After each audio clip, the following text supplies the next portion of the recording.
Du coup, bonjour à tous. Merci d'être venus et d'être présents aujourd'hui pour ce webinaire qui sera consacré à SolidWorks et plus précisément aux Cloud Services. Donc, je me présente, je suis Alexia Fernandez, je suis CSM depuis 6 ans, je suis experte sur la 3D Experience et tout ce qui entoure les produits de la gamme Dassault Systèmes.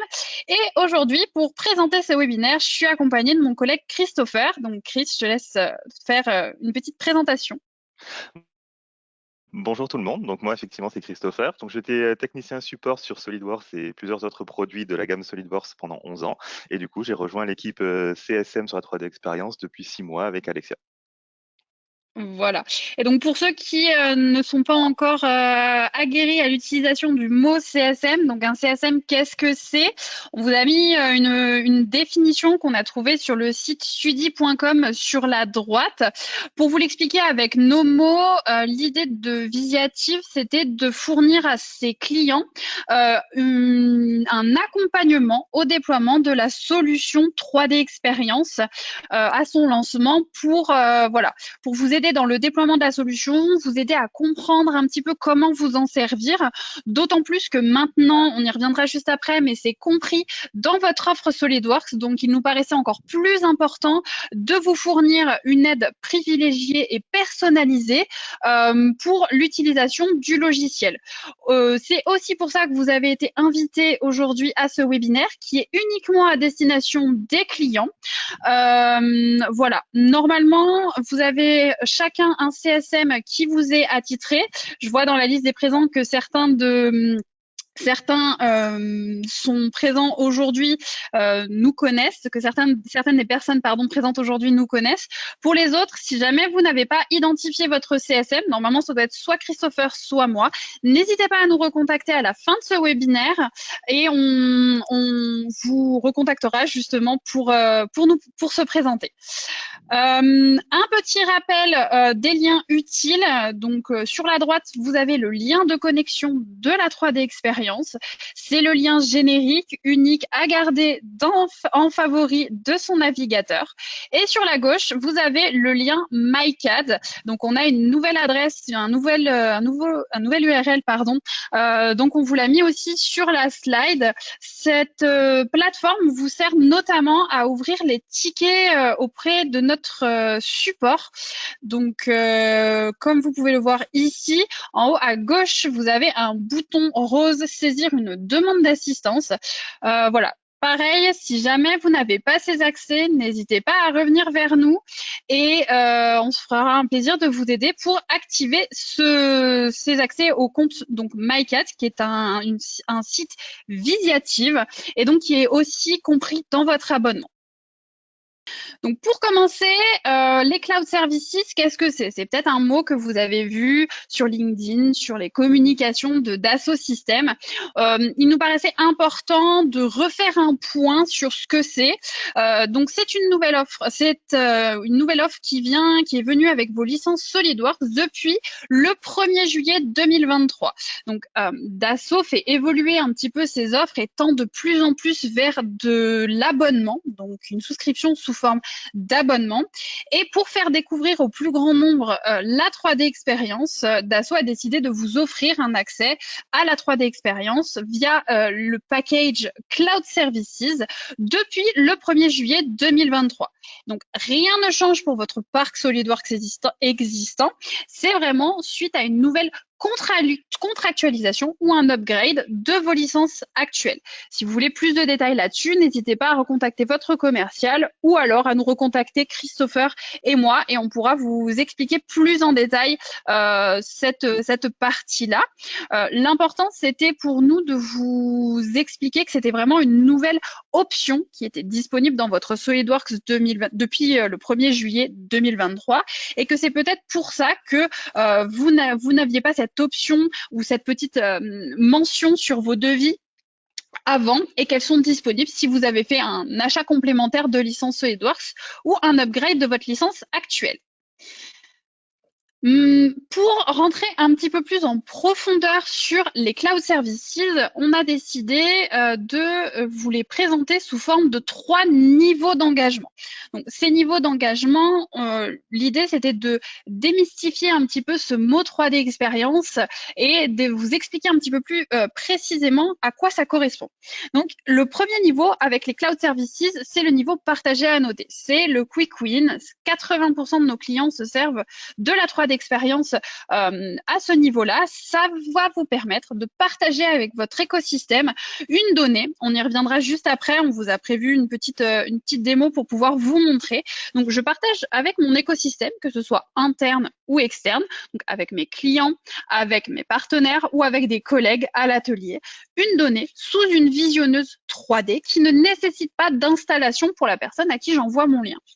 Ça, c'est vraiment le premier niveau d'utilisation de la 3D expérience. Deuxième niveau d'utilisation de la 3D expérience, c'est stocker et réviser.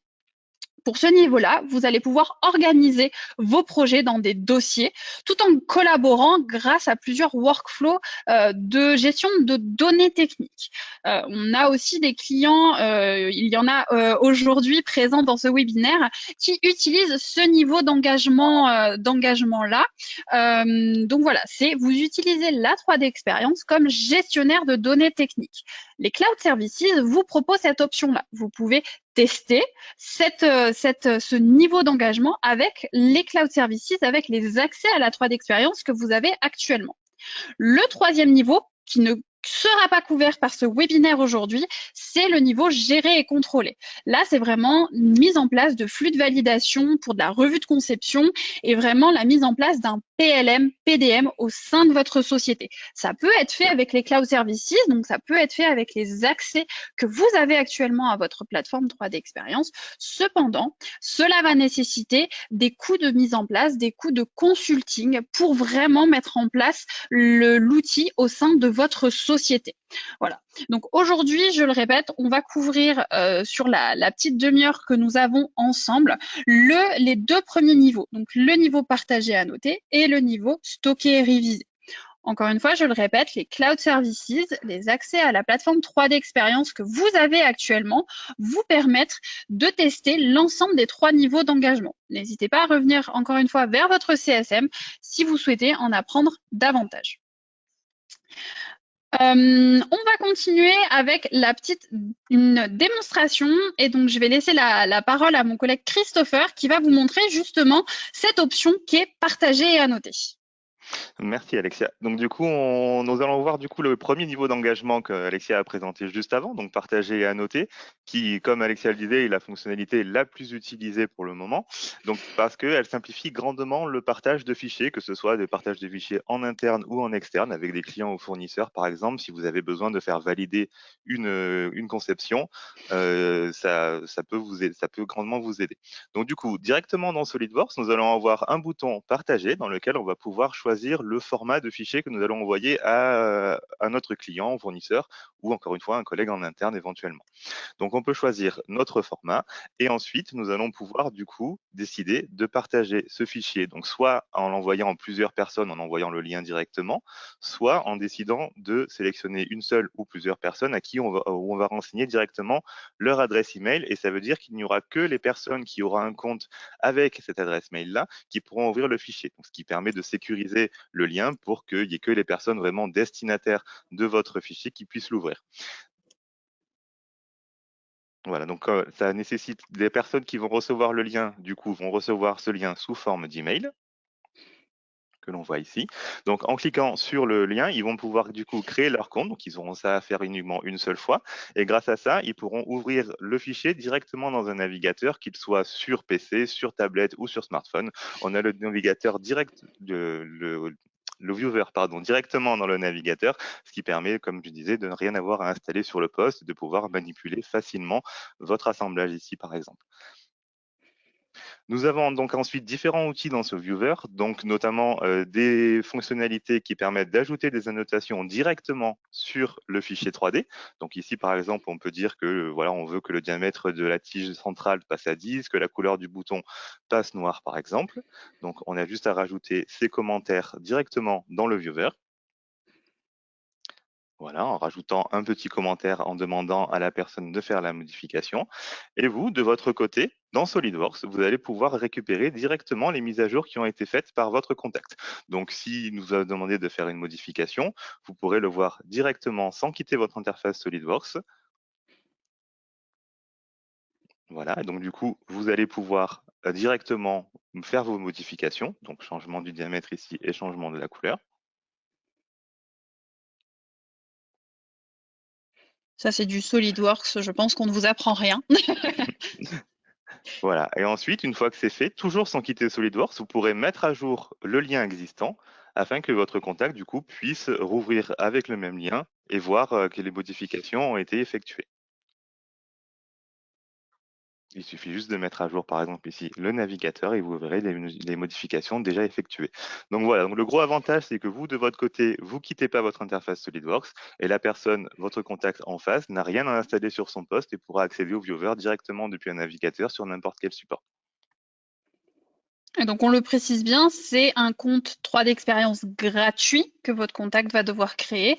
Et ce n'est pas à des fins de démarchage. Votre contact, que ce soit interne ou externe, si c'est un client, il ne va pas être recontacté, que ce soit par les équipes Visiative ou par les équipes d'Asso Systèmes, pour leur demander de contractualiser quelque chose. Ce sont des données qui sont cryptées et qui sont rattachées à votre compte à vous. On va passer du coup au deuxième niveau d'utilisation. Vous vous souvenez, la roue qu'on vient de voir juste avant. Donc, on a décidé de vous montrer rapidement à quoi pouvait ressembler la gestion de données techniques sur la plateforme 3D Experience. Donc ici, vous le voyez, j'utilise SolidWorks avec mon panneau 3D Experience. C'est une interface que vous connaissez. Je pense qu'encore une fois, là, on ne vous apprend rien. Par contre, vous allez avoir deux icônes qui se sont rajoutées sur votre interface SolidWorks sur la droite. Donc l'icône 3D Experience qui est en haut et l'icône cache local qui est la dernière. Depuis mon panneau 3D Experience, je vais pouvoir directement ouvrir mes données en glisser-déposer. Donc là, pareil, c'est du SolidWorks. J'ai une machine à coudre. Dans mon panneau 3D Experience sur la droite, je vais avoir de l'aide à la gestion de données techniques. Comme vous pouvez le voir, j'ai un arbre qui ressemble à mon arbre SolidWorks, sauf que ici, je vais avoir un ensemble de données de gestion de données techniques, notamment le statut de mise à jour avec le serveur d'Asso Systèmes, le serveur 3D Experience, mon niveau de révision et mon état de maturité. Pour la démonstration, j'ai décidé de prendre un sous-assemblage et de le verrouiller. Pourquoi je vais le verrouiller? Puisque comme ça va me permettre de notifier mes collègues que je suis en train de travailler dessus. Donc en automatique, vous allez voir que le cadenas va se transformer en clé verte. Ça va servir, encore une fois, à dire à mes collègues que je suis en train de travailler sur ce sous-assemblage. Par exemple, si Christopher ouvrait le même assemblage sur lequel lui doit travailler, à la place des clés vertes, il aura un cadenas rouge le notifiant que je suis en train de travailler sur ce sous-assemblage. Pour la démonstration, je vais faire une modification sur la roue crantée. Je vais modifier le diamètre également sur cette roue. Et pour enregistrer, c'est là que ça va changer un petit peu puisque je ne vais pas aller dans mon menu fichier enregistré ou CTRL S comme vous avez sûrement l'habitude de le faire. Je vais aller dans mon panneau 3D Experience, toujours sur la droite, et je vais faire un enregistrer avec option. Enregistrer avec option, ça va me permettre de pouvoir générer une nouvelle révision sur ma pièce. Vous pouvez voir ici que j'ai un panneau qui me permet d'enregistrer sur la 3D Experience et donc je vais pouvoir cocher nouvelle révision. En automatique, je vais avoir une révision A2 qui va se créer sur mon panneau 3D Experience. Je vais refaire la même manipulation sur mon assemblage de tête, donc mon arbre supérieur, ici, en créant une nouvelle révision. En revenant dans mon assemblage de base, donc ma machine à coudre, je vais voir que ma courroie n'est plus la bonne, du coup, vu que j'ai changé mon diamètre. Une autre option, c'est que je vais pouvoir remplacer le composant, quelque chose que vous faites peut-être déjà. Par contre, ici, vous voyez la différence, c'est que ma courroie, je vais pouvoir aller la chercher dans ma bibliothèque de pièces qui est directement stockée dans la 3D Experience. À quoi ça va vous servir? Ça va vous servir à réutiliser une pièce existante et à éviter les doublons. Ici, je vais chercher dans une bibliothèque de courroies. Comme vous pouvez le voir, j'ai différentes courroies de différents diamètres. Ça va me permettre de pouvoir utiliser une courroie qui est déjà peut-être utilisée dans un autre assemblage, mais ça va limiter les doublons. Vous voyez ici, je vais dans ma bibliothèque et je choisis la courroie adéquate. J'enregistre ma modification, vous voyez la courroie, pour que ce soit plus visuel, j'ai changé la couleur, au moins comme ça, vous pouvez bien voir. Et ici, même principe que tout à l'heure, je vais pouvoir filtrer par mes assemblages, par mes pièces pardon, qui ont été modifiées pour en faire une nouvelle révision. Et en enregistrant, la révision A2 va être créée. À tout moment, je peux rappeler ma révision A1 et ma révision A1 existe toujours dans mon panneau 3D expérience. Comme vous pouvez le voir ici, j'avais référencé, excusez-moi, j'avais référencé ma révision A1 dans mon bookmark. Mon bookmark editor, vous pouvez le voir en haut à gauche de votre écran. Vous avez le nom de l'application que j'utilise dans la 3D expérience qui me sert comme gestionnaire de données techniques. Ici, dans mon dossier machine à coudre, qui est le projet sur lequel je suis en train de travailler, j'avais référencé ma révision A1. Vous pouvez le voir dans la colonne qui est, qui est entourée en rouge, pardon. Vous avez une croix rouge qui me notifie que je n'ai pas la dernière révision qui est référencée dans mon signet, donc dans mon dossier dans mon dossier. Je vais pouvoir appeler ma nouvelle révision si je le souhaite ou pas. Je peux aussi décider d'ouvrir ma pièce, mon assemblage, pardon, dans une visionneuse en y chargeant soit l'ancienne révision, soit la nouvelle révision. Je vais avoir des outils qui vont me permettre de filtrer ma vue en automatique en fonction des états de maturité sur lesquels je suis en train de travailler.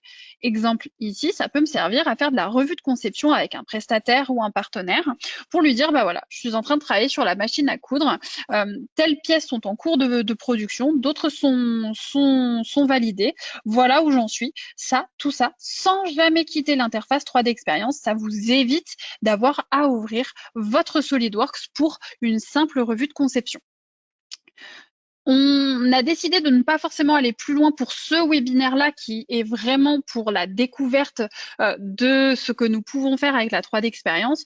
Comme on l'a dit juste avant, on peut aller bien plus loin avec l'utilisation de la 3D Experience comme gestionnaire de données techniques. Si vous souhaitez en apprendre davantage, n'hésitez pas encore une fois à revenir vers nous. Chris, je te laisse la main pour du coup les mises à jour si jamais les clients veulent utiliser. Donc, peu importe le niveau d'engagement que vous utilisez, comme on a pu le voir dans les deux précédentes présentations, il y a un module directement installé dans SolidWorks. Donc, en fait, il est important que ce module-là soit à jour régulièrement pour pouvoir bénéficier de toutes les nouvelles fonctionnalités disponibles. Donc, c'est pour ça qu'on a voulu vous montrer cette fonctionnalité. Donc, du coup, directement dans SolidWorks, quand vous allez sur votre volet des tâches pour cliquer sur le bouton 3D Expérience, il va vous tenir informé s'il y a une mise à jour à faire ou pas. Donc, si c'est le cas, vous avez le bouton du coup obtenir la mise à jour qui va vous renvoyer directement vers votre plateforme et dans laquelle vous pourrez effectuer la mise à jour en cliquant sur la petite flèche en bas à droite de votre logo SolidWorks. Vous aurez un icône s'il y a une mise à jour à faire. Donc, c'est l'icône avec les flèches en cercle que l'on voit ici. Cette icône, il peut être jaune, orange ou rouge en fonction de la date de sortie de la mise à jour. Quand il est rouge, c'est qu'effectivement, il faut obligatoirement la faire, cette mise à jour-là, pour pouvoir continuer à bénéficier de tous les services 3D Experience dans SolidWorks. Une fois que vous avez lancé ça, ensuite la mise à jour, c'est juste simplement de faire suivant sur le menu qui s'affiche et vous avez la mise à jour qui va se déployer dans votre SolidWorks.